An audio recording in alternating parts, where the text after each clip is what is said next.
আচ্ছা, আমরা এখন চলে এসেছি সৃজনী শিল্পগ্রামে। মানে এটা অপূর্ব সুন্দর একটা জায়গা, ভেতরে আপনারা দেখলেই বুঝতে পারবেন। এখানে কিন্তু এন্ট্রি ফ্রি আছে, এন্ট্রি ফ্রি আমার মনে হয় 50 টাকা করে হবে। আর বাচ্চাদের আর স্টুডেন্টদের এন্ট্রি না, বড়দের 30 টাকা আর স্টুডেন্টদের জন্য 10 টাকা। তবে স্টুডেন্টদের জন্য আই কার্ড কম্পালসারি আসতে হবে। আর ভেতরটা তো ভীষণই সুন্দর, মানে হস্তশিল্পের নিদর্শন এখানে আমরা দেখতে পাবো ভেতরে ঢুকলে। তো চলুন আমাদের সঙ্গে, আপনারাও ভেতরে এক এক করে আমরা দেখাবো। জাস্ট আমরা এন্ট্রি নিলাম এখানে সৃজনী শিল্পগ্রামে। এখানে দেখুন শুরু হয়ে গেছে, হ্যাঁ, হস্তশিল্পের বিভিন্ন কারুকার্য এখানে আছে। আর এটা একটা গার্ডেন, মাটির বাড়ি, ভেতরে একটা বুদ্ধদেবের খুব সুন্দর মূর্তিও রাখা।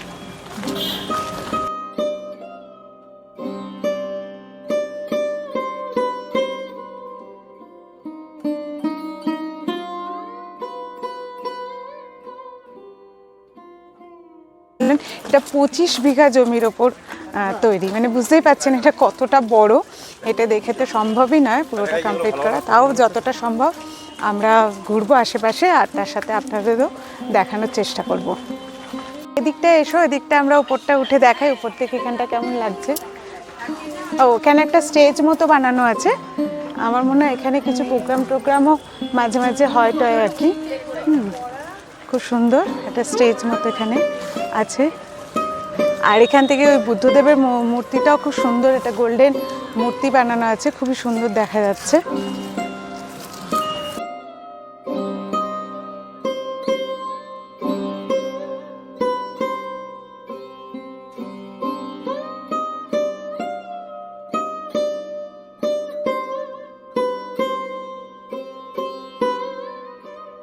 একটু দেখাও জুম করে সবাইকে। বিভিন্ন মূর্তি এখানে, মাটির মূর্তি এখানে, মাটির নয় পাথরের মূর্তি এখানে বিভিন্ন দেখা যাচ্ছে। কারুকার্য দেখলে তো সত্যি, একটু জুম করে দেখালে বোঝা যাবে, মানে এত সুন্দর কারুকার্য এখানে করা আছে, গয়না থেকে শুরু করে পুরো অপূর্ব, খুবই সুন্দর মূর্তি।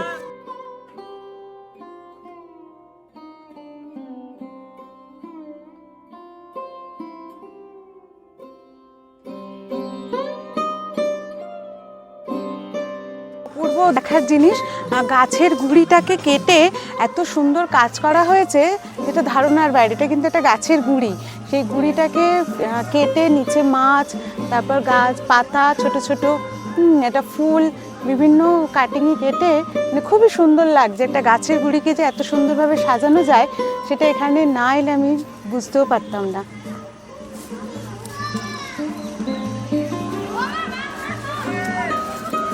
যেদিকে তাকাচ্ছি সেদিকে কিছু আশ্চর্য অপূর্ব সুন্দর জিনিস চোখে পড়ছে কিন্তু। আচ্ছা, এখানে বহুরূপীর যে ঐতিহ্য বাঁচিয়ে রেখেছেন এনারাই, হ্যাঁ, ইনি বহুরূপী সেজে এখানে দাঁড়িয়ে আছেন, দেখুন। সুযোগ পেলে ছাড়বো না, যে ছেলে মেয়েগুলো দুষ্টুমি করে পড়াশোনা করে না সেগুলোকে ধরিনি, ভালো ছেলে মেয়েদিকে ধরি না।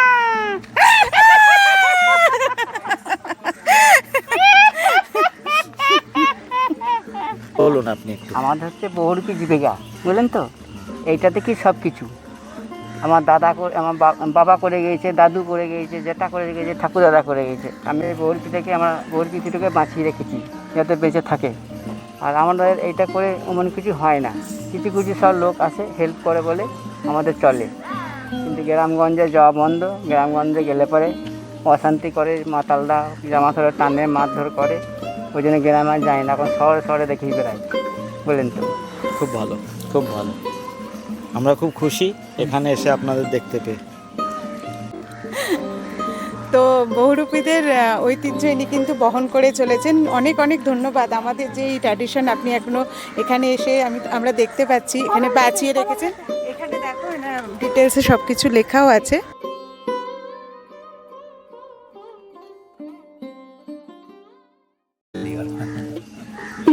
আমরা শান্তিনিকেতনে শিল্পগ্রামে এসেছি, তো এখানে বাউল ভাইদের সাথে আমাদের দেখা হয়েছে।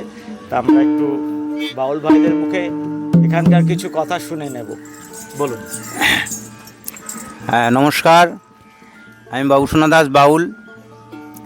আমি সৃজনী শিল্পগ্রামে অনেক বছর, কয়েক বছর এখানে গান বাজনা করি এবং বিভিন্ন জায়গাও যাই। এখানে আপনার কেমন লাগে? সব লোকে কেমন আসে? আপনাদের কেমন লাগে সবাই যখন আসে মানুষ এলে আমাদের খুব ভালো লাগে, ভক্ত পেলে আমরা খুশি হয় আমাদের কাছে।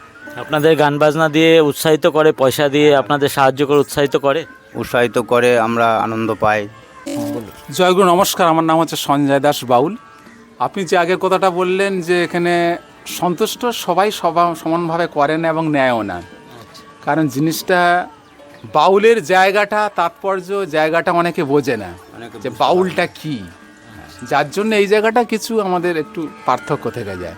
যে কারণ অনেক সময় অন্য জায়গায় তারা মজা আনন্দ ফুর্তি করে যায়, কিন্তু বাউলের জায়গাটা কিছু যদি আসে তারা অনেক সময় সমানভাবে গুরুত্বটা দেয় না। আমরা কিন্তু অনেক কিছু হারিয়ে ফেলছি। আমরা এই বাংলার এসব যে ঐতিহ্য সেগুলো আমরা হারিয়ে ফেলছি।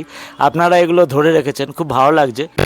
একটা বাউলের একটা গান দিয়ে কিছু আমাদের বলার চেষ্টা যদি বলতে পারি, আমাদের বাউলের জায়গাটা যেমন, বাউল হচ্ছে খুব গুরুত্বপূর্ণ। বাউল শুধু আর্টিস্ট নয়, বাউল দেহতত্ত্ব এবং আধ্যাত্মিক কথা বলে। আর বাউল গানের মধ্যে কালাম আছে, বাক্য আছে, পথ আছে, মানে একটা শক্তি আছে যে মানুষকে, হৃদয়কে চেঞ্জ করতে পারে, পরিবর্তন করতে পারে। হ্যাঁ, তার দেহের মধ্যে কি আছে সেটাকে জানার বিষয় বলার চেষ্টা করে। যেমন আমরা যদি দেখি, বিশ্বের সবথেকে দার্শনিক ছিল সক্রেটিস। তিনি বলছে, হে মানব, তুমি তোমার নিজেকে চেনো। তুমি যদি নিজেকে চিনতে পারো তাহলে বিশ্ব ব্রহ্মাণ্ডটাকে চিনবে। ঠিক আমাদের বাউলের জায়গাটা ঠিক এই জায়গা। যারা মহাজনী, যারা গান লিখেছে, যার গানগুলো আমরা করি, তাদের এই কথা যা আছে বিশ্ব ব্রহ্মাণ্ডে তা আছে মানব ভাণ্ডে। সেই জন্য আমাদেরকে যা কিছু করতে হবে, আমাদের এই দেহের মধ্যে জিনিসটাকে চিনতে হবে, জানতে হবে, আর সেটাই বাউল চেনায়। বাউলের একটাই ধর্ম, মানুষকে ভালোবাসা, মানুষের মাঝে প্রেম বিতরণ করা। জয়গুরু।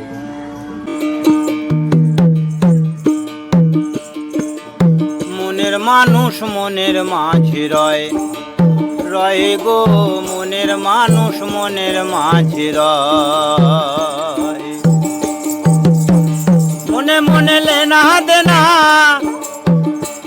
মনে মনে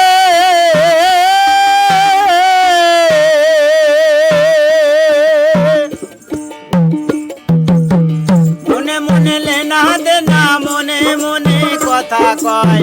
আয় ভোলা মন, ভোলা মনে মনে মনে কথা কয়।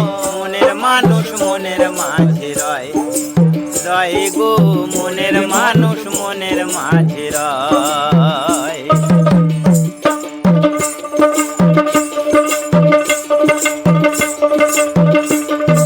মন দিয়ে মন ধরতে হবে, তবে মানুষ কথা কবে রে। কথা মনে প্রাণে শুনতে হবে, নিয়ে সেই মানুষের আশায়।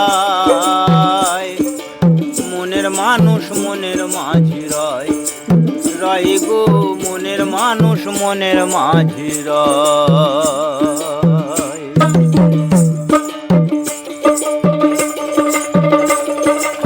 যে ধরেছে মনের মানুষ, তার সকল জ্বালা দূরে গেছে রে।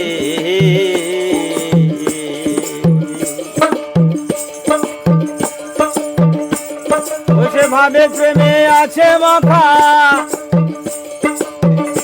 মানুষ মানুষেতে হচ্ছে যে রায়। মনের মানুষ মনের মাঝে রয়, রয় গো মনের মানুষ মনের মাঝে রয়। মনে মনে লেনা দেনা, মনে মনে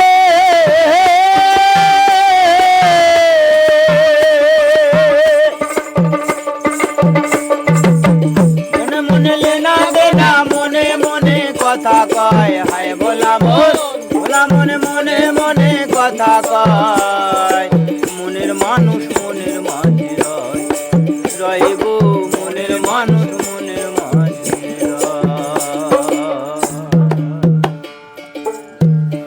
ধন্যবাদ আপনাদের, খুব ভালো লাগলো আপনাদের গান শুনে। আচ্ছা, ভালো, আপনারা সকলে ভালো থাকুন, আনন্দে থাকুন, এভাবে আমাদের গান শুনতে থাকুন। আসুন, বেরিয়ে যান শান্তিনিকেতন।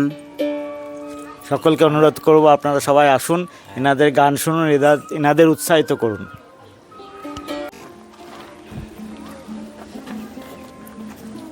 এটা মধুবনী প্রিন্ট হাতে আঁকা, তারপরেরটায় বিভিন্ন রাজাদের ছবি আছে আর গ্রামের দৃশ্যের ছবি আঁকা আছে পরের বাড়িটাতে।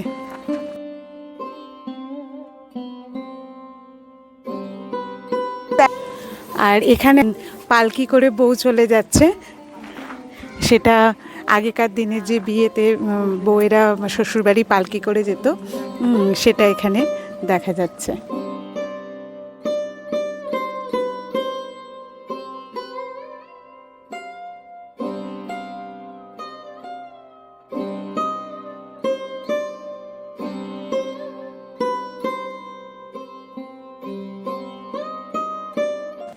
চলে যায় হায় রে, শরমে মন ভরে যায়।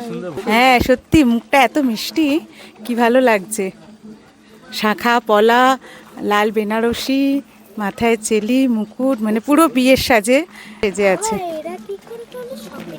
আচ্ছা, আমরা তো কিন্তু অনেক ধরনের স্টেজ দেখেছি, হ্যাঁ, বিভিন্ন ধরনের। আজকাল তো আধুনিক যুগে এলইডি লাগানো, পেছনে ব্যাকগ্রাউন্ড দেয়া, লাইট দেয়া, ফুলের সাজ, কিন্তু এই স্টেজটা একদম অন্যরকম। সন্ধ্যেবেলা এখানে কিন্তু বিভিন্ন অনুষ্ঠানও হয়, এখানে পুরো হাতে এঁকে স্টেজটা পুরো বানানো হয়েছে।